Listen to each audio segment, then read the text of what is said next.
Salió su humanidad a flote. ¿Sí o no? ¿Qué pasó en él? Dice que se estremeció por dentro. Y también lloró. Claro, tuvo sentimientos encontrados. ¿Sí o no? Y es lo mismo que pasa con nosotros. Inevitablemente, si nosotros vamos al velorio de un familiar nuestro, vamos a llorar porque vemos la tristeza de todos. Vamos a sentir también la tristeza del partido. O sea, Jesús en ese momento sintió la tristeza de cada uno de ellos, de esto, porque había muerto Lázaro. Claro, era un amigo que había muerto, vio a esta chica pues llorando, a todas las personas que iban ahí. Entonces, esa es una parte de la personalidad de Cristo. ¿Ven? Mostró sentimientos. Es que hay personas no cristianas que creen que Cristo era un ser mitológico, que no tenía sentimientos, que todo era como un robot, ¿no? Solamente hacía milagros y no tenía ningún sentimiento por nada. ¿Amén? O un Cristo que en su rostro no mostraba ningún carácter de tristeza, de alegría, de nada. Más o menos como cuando nosotros vemos las películas de acción, ¿no? Vemos un Rambo que no se asusta y las balas pasan al lado de él y él a todo el mundo mata, pero nadie lo mata. Y eso que le tiran bombas, granadas, le tiran no sé cuántas miles de balas y ni una le da. Ni una le da, ¿no? Entonces hay personas que se imaginan eso de Jesucristo, sobre todo los que no lo conocen, o los que no son cristianos, o los ateos, porque los ateos atacan mucho a Jesucristo, porque como ellos dicen que no existe Dios, entonces para ellos Cristo es una fantasía y una mitología como los romanos, como los griegos y cosas así. Ellos piensan que es simplemente una historia mitológica que se inventaron los israelitas para darse ánimo y tantas cosas más. Como la historia de Salomón, también piensan que es una mitología, porque para ellos no es posible de que en un reino haya tanto oro y tanta plata que la gente caminaba por el suelo y pisaba la plata, de que no tenía valor. Amén. Pero el reino de Salomón es nada más que un simbolismo del reino futuro de Cristo. Pero la Biblia dice que Salomón existió, estuvo, fue un hombre de carne y hueso. Amén. Hijo del rey David. Pero el que no quiere creer la Biblia siempre va a encontrar algún argumento fuera de la palabra de Dios. ¿Y por qué digo fuera de la palabra de Dios? Porque el que ataca la Biblia no le interesa leer la Biblia. Solamente ataca la Biblia. Si algo escuchó, algo dijeron, atacan, pero no va a leer la Biblia, porque no le interesa. ¿Sí me entienden? Amén. Amén. Entonces, ¿qué era la cristología? La doctrina que estudia la persona y la obra de Cristo. La doctrina que estudia la persona y la obra de Cristo. Amén. Entonces, persona de Cristo, ¿no? Su deidad. Su deidad. Se ocupa de su deidad. Pero en la cristología, escúchenme esto, en la cristología se estudia un poco sobre el Antiguo Testamento. ¿Dónde aparece Cristo en el Antiguo Testamento? Porque Cristo dice, el mismo Jesucristo dice que las Escrituras hablan de Él. Si usted se pone a pensar por un momento, ¿qué es lo que predicaban los apóstoles o el mismo apóstol Pablo? Si todavía no existía el Evangelio, solamente eran historias que pasaban de boca en boca. ¿Sí o no? Amén. Claro que en esas historias que pasaban de boca en boca, ellos hablaban de Jesucristo, ¿no? De su obra milagrosa, cómo murió, cómo vivió, todo lo contaban los apóstoles, para que las personas aprendan sobre la vida de Jesucristo. Pero en cambio Cristo dice que las mismas Escrituras lo revelan a Él, o hablan de Él. ¿Sí o no? Amén. Entonces, dígame usted, ¿en qué pasajes bíblicos usted dice o ha leído que aparece la persona de Jesucristo. Claro que no aparece con el nombre de Jesucristo, pero aparece con sus atributos. Cuando habla del ángel de Jehová. El ángel de Jehová es una parte de la persona de Cristo en el Antiguo Testamento. ¿Ven? ¿Ven? Pero escúcheme esto. Pero en el Antiguo Testamento, toda palabra que dice ángel de Jehová no se refiere todo a Jesucristo. Solamente hay ciertas partecitas. ¿Sí me voy a entender?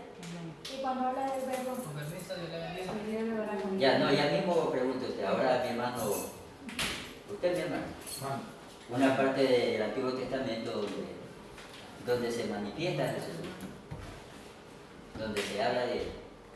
De él. Sí. Habla también el profeta Isaías ¿Qué dice el profeta Isaías? sobre cuando lo llevan al matadero Como oveja como oveja al al matadero. matadero. Amén. A ver usted mi hermana, Yo hablé la misma. se le robó la idea. Que su cuerpo fue liberado, su rostro fue Desfigurado. figurado.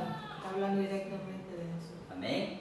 Pero no solamente en esas partes, hay otras partes de la Biblia donde menciona a Cristo. Cuando No, ya. A ver, por eso le digo, cuando está en Mateo, cuando dice el verbo era con Dios y el verbo se hizo carne. ¿y en dónde aparece el Pero en verbo? el Nuevo Testamento. ¿En dónde aparece el verbo? En el Nuevo. Pero En Génesis. En Génesis aparece. Génesis. En Génesis aparece el verbo. Porque Dios dijo, o sea, Sí. dice la palabra, ¿no? Sí. Dios usó su palabra, Dios dijo. Exacto. Por eso dice, por algo está escrito en el Evangelio de Juan el verbo. El verbo es, si no me equivoco, la palabra principal de la oración. Claro. Sin verbo no existe oración. Tiene que estar el verbo que es el eje o la parte principal. Por eso Cristo dijo, sin mí nada podéis hacer. O sea, sin el verbo no se puede hacer nada. ¿Ven? Él fue parte de la creación. Dice, a lo suyo vino. Y a los suyos no le recibieron. Dice, primero dice a lo suyo, o sea, está hablando de que vino a la tierra. Y después dice, los suyos no le recibieron, o sea, su pueblo, porque él era israelita de nacimiento. ¿Ven? A ver, mi hermana, ¿en qué otra parte aparece del Antiguo Testamento? Hay muchísimas partes. Pero yo quiero ahorita que entendamos otra partecita más, ¿no? ¿Se acuerdan, mi hermana? ¿Usted, mi hermana? No sé de qué tema está tratando, recién llegué. La cristología, que estamos hablando sobre dónde aparece Jesucristo en el Antiguo Testamento. A eso que me quiero referir, ¿ya? Entonces, usted se puede acordar, por ejemplo, en el Antiguo Testamento, alguna partecita que usted leyó donde aparece Jesucristo. Hay muchas partes donde aparece Jesucristo. ¿Ya? ¿Se acuerda usted de alguna parte? ¿Usted, mi hermana? ¿Usted, mi hermana?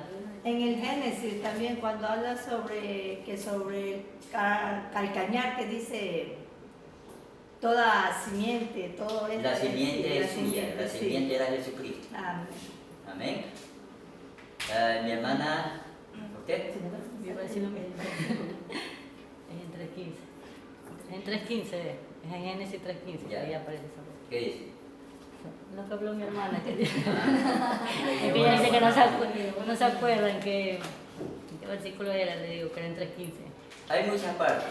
En Génesis, cuando dice hagamos al hombre a nuestra imagen y nuestra semejanza, cuando se le aparece a Abraham, Ajá, eso le iba a decir. Amén. Unos Y tres. cuando se parece con Job, perdón, también con Jacob, que luchó con el ángel. Ya. Jacob. Ajá. O sea, Cristo aparece en muchos lugares. Cuando habla el libro de los Hebreos, dice que él era Melquisedec. ¿Ven? Entonces, en los libros de los profetas también aparece en muchos lugares. Cuando dice que él será el que gobierne, ¿no? Dice, y Jehová reinará sobre Jerusalén y la tierra entera, ¿no? Aparecen algunos profetas. Está hablando del Dios Todopoderoso, pero ¿quién en realidad va a reinar sobre Jerusalén y el mundo entero? Es Jesucristo. Jesus Christ. Amén. Pero ¿por qué le explico esto? Por una razón. una cosa es cristología, y usted de repente cuando lee el libro, usted va a ver una palabra que dice cristotelismo. Cristotelismo. Amén. Cristotelismo es una palabra un poquito medio enredada, pero eso usted lo va a leer en el libro cuando esté leyendo. Léalo despacio, si no, esa palabra se le hace un enredo en la mente, ¿no? Texto de Valentín. Entonces, el cristotelismo es el que enseña que en el Antiguo Testamento se habla de Cristo, pero no en todos los versículos bíblicos, sino en ciertos versículos bíblicos. Amén. Y viene otra palabra que van a encontrar también en el libro llamado cristocentrismo. Cristocentrismo, que es aquello que enseñan que el Antiguo Testamento habla en cada versículo acerca de Cristo, pero eso está errado. ¿Sí me voy a entender? No es que en cada versículo habla de Cristo, sino en ciertos pasajes bíblicos, no en todo. ¿Sí me voy a entender, mi hermano? Amén. Entonces, el estudio que nosotros estamos siguiendo se centra en el cristotelismo, o sea, que Cristo aparece en ciertos pasajes del Antiguo Testamento. ¿Se lo vuelvo a explicar? Sí, yo quisiera que lo sabía bien claro. Amén. Digo que no. En el libro va a leer sobre dos palabras. La primera palabra es el cristotelismo, que nos enseña que Cristo aparece en ciertos pasajes bíblicos del Antiguo Testamento. No en todos, porque hay personas que se vuelven locas, no, que por aquí, por allá. Amén. No en todos aparece.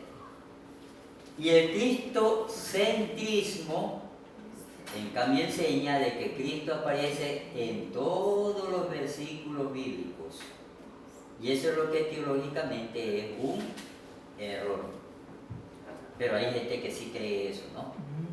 Se dedica al cristocentrismo, ¿no? Que Cristo aparece aquí, y aquí, y acá, y acá, y acá, y eso no es cierto. ¿Sí me entienden? Sí. Ahora, claro, hay gente que dice, cuando predica sea, Gracias, Santísimo. hay que ser cristocéntrico, dice, ¿no? ¿Por qué dice que tiene que ser cristocéntrico? Bien cristiano. Porque cuando está predicando, pues tiene que hablar de Cristo, porque es de Cristo que está hablando, eso quiere decir cristocéntrico. Hay gente que es diablocéntrico, Santo, Iba, santo. que a cada rato habla del diablo y del diablo y del diablo y del diablo, ¿no? Sí, es verdad. ¿Yo no? Pero no está mal o está bien, No pastor. está bien. Y ahí está la diferencia en qué daño nos puede hacer si dejamos de leer la Biblia y leamos un libro de demonismo. Si no hace daño. ¿Sabes por qué le digo? Porque la Biblia fue creada para que Cristo, para que Dios sea el centro de nuestros pensamientos. Por eso Dios decía que hay que leer todos los días su palabra y meditarla. Porque si usted reúne en una hoja y se pone a contar cuántas veces aparece la palabra de Dios en toda la Biblia, es bastantísimo. Y cuántas veces aparece la palabra diablo, pues creo que viene a ser la quinta o sexta parte de la cantidad que aparece Dios. Y no solamente Dios, ¿no? Sino Dios en toda su forma. Dios, Jehová, el Altísimo, el Todopoderoso, y todas las palabras que son para exaltar a Dios. Amén. Y ahí usted sacaría una cantidad inmensa de palabras que se refieren a Dios. Y por eso es que cuando uno lee constantemente la Biblia, entonces su mente está centrada en la palabra de Dios. Yo por eso siempre le aconsejo, si usted va a leer otro libro, un libro apócrifo, o un libro que trata de demonismo, es mejor que usted conozca bien su Biblia antes de meterse a esas cosas. Hay personas que se han desviado de la palabra de Dios. Amén. Y usted lo oye hablando, ya no hablan más mucho de Cristo ni de Dios, sino que a cada rato habla de nombres de demonios, ¿no? y que yo le dije al demonio tal, sale de ahí, porque ahí estaba sentado, yo lo vi, y Dios me dijo ahí estaba, ¿sí o no? Y que el amigo de Satanás se llama fulano de tal, y carne y uña que se peleó con él también se llama fulano de tal, y etcétera, etcétera. Entonces hay cosas que son peligrosas. Entonces, antes de cualquier cosa, si de repente, por ejemplo, se estudia demonismo como parte de un estudio bíblico, uno tiene que haber leído bien su Biblia. Si se estudia otro libro raro, por alguna causa que uno desconoce, de repente usted quiere corregir a alguien que está en una secta y quiere ayudarlo y de repente mete el ojo en un libro medio raro, también tiene que saber bien la Biblia, porque el diablo es bien astuto en confundir la mente de las personas. No en vano dicen, los que echan fuera demonios, no te pongas a conversar con el diablo. Entonces hay gente que se pone a entrevistarlo, ¿no? Cuando entraste en esa persona, cómo te llamas, qué te gusta, ¿no? A qué hora sale, a qué hora entra, ¿sí o no? ¿Cuál es tu color favorito? Y se ponen entre... Una vez me acuerdo en Canal 5 que me daba risa, sacaban ese programa de la iglesia para de sufrir, ¿no? Que ya tenía más de una hora entrevistando a una endemoniada y el predicador a cada rato le preguntaba algo al demonio que estaba en esa chica, y esa chica yo creo que hasta ya se quedaba hasta ronca de tanto hablar como demonio. Más de una hora y preguntándole a cada rato que todo, a cada rato. Imitaba la voz de como que se fue. Sí, claro, como que estaba endemoniada. ¿Ves? Entonces, no es bueno. Mejor es que uno está capacitado, se cubre con la sangre de Cristo y echa fuera y punto. ¿Amén? Nada de que ponérselo a entrevistar ni nada de esas cosas. Pero tiene que estar capacitado. Si Cristo le dijo, por ejemplo, Cristo cuando echó fuera al demonio del endemoniado Gadareno, él tuvo sus motivos para preguntarle, ¿no? ¿Quién era y por qué no salía? ¿Amén? Así también cuando usted lo haga tiene que ser dirigido por el Espíritu Santo, no porque usted quiere o porque quiere hacerlo, o si no uno se ata y el diablo es astuto en quitarle la fe a la persona. ¿Sí o no? Entonces toda esa gente que estudia demonismo, usted lo ve que oran horas de horas. Y después que ha orado, si algo sale mal dice, uy, es que no oré por la silla, ahí se escondió debajo de la silla, como no oré por esa silla, ahí se metió el diablo. ¿Sí o no? Entonces, personas que piensan que tienen que estar orando por todo absolutamente, ¿no? Por la pared, por el foco, para que no tenga dónde esconderse. Pero todo eso es falta de fe. Cristo dijo solamente, échalo fuera y terminó el asunto. Amén. Y se fue. Gloria a Dios, ¿no? Entonces, estamos hablando de otra cosa. Ya, entonces, la cristología, cuando se refiere al estudio de su deidad, atributos, oficios, ¿qué oficio tenía Jesucristo? Era carpintero. Una de las cosas que ciertos teólogos dicen que cuando a Cristo lo flagelaron, porque los romanos eran racistas, cuando a Cristo le dieron con látigo era porque Cristo no tenía un cuerpo flaco desnutrido.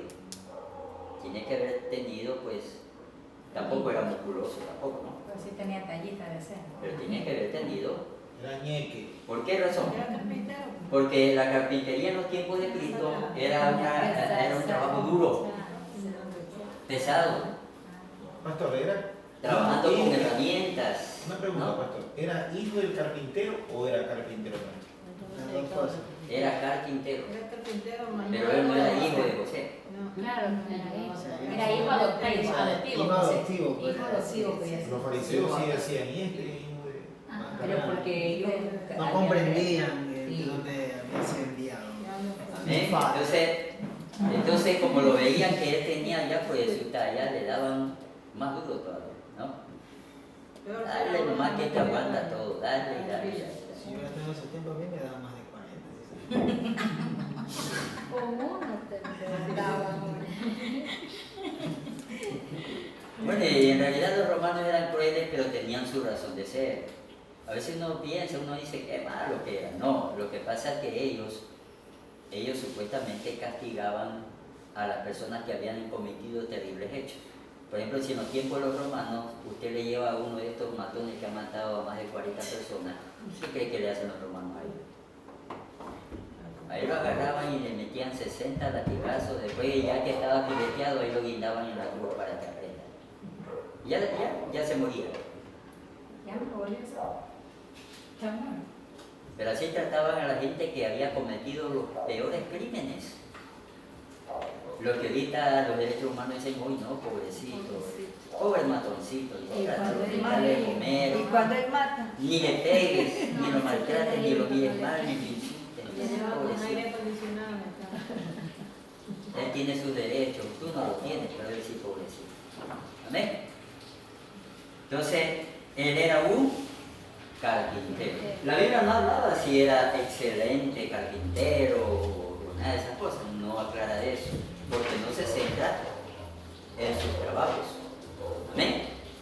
Pero lo que sí tiene de bueno es que jamás la Biblia dice que alguien vino a reclamarle a Cristo, oye, me quedó la silla chueca y cosas así.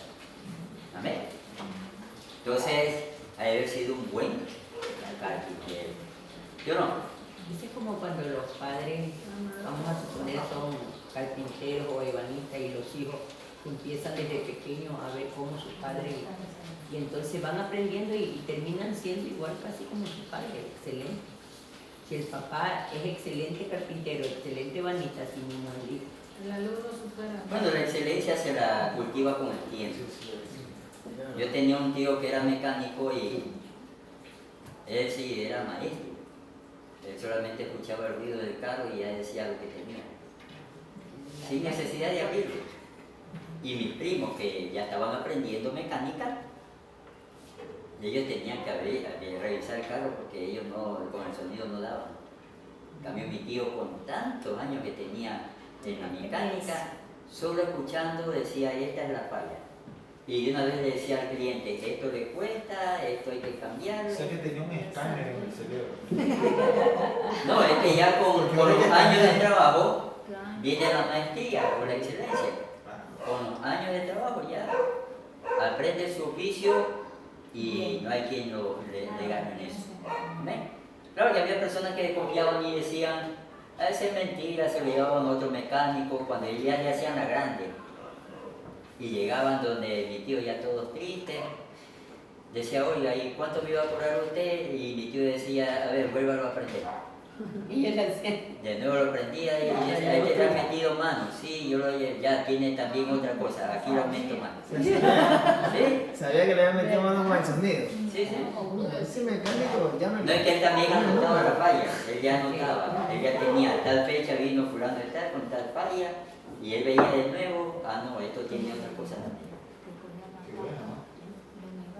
Y ahí a regañadientes el dueño, mi carro, pero él le dejaba el carro, después contentísimo, ya se dice María. Amén. Bueno, cuando era de pagar no querían aflojar el billete, lo apretaban el billete hasta que el tío tenía que arrancárselo de la mano, porque querían y no querían. Les cuesta, pues. Amén. Entonces, su deidad, ¿no? Él no dejó de ser una persona divina, aunque estaba en un cuerpo de carne y hueso. Siempre él manifestó que era un ser divino. Amén. Era un Dios. Cuando uno lee, si usted de repente se va a YouTube o al internet, hay una carta que escribió, si no me equivoco, Poncio Pilato o el secretario de Poncio Pilato, donde describen a Jesucristo. Un hombre que en su mirada se veía santidad profunda, incluso su aspecto era totalmente diferente a todos los que le rodeaban. Y el que escribió esa carta decía, yo tenía miedo de mirarlo, porque cuando lo miraba sentía culpa, me sentía sucio, me sentía mal. O sea, una mirada que como penetrante, profunda.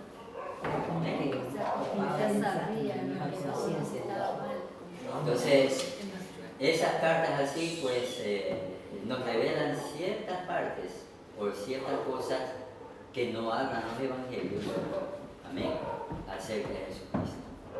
Y claro, tienen su razón de ser. Por alguna razón ellos no mencionaron ciertas cositas. Amén.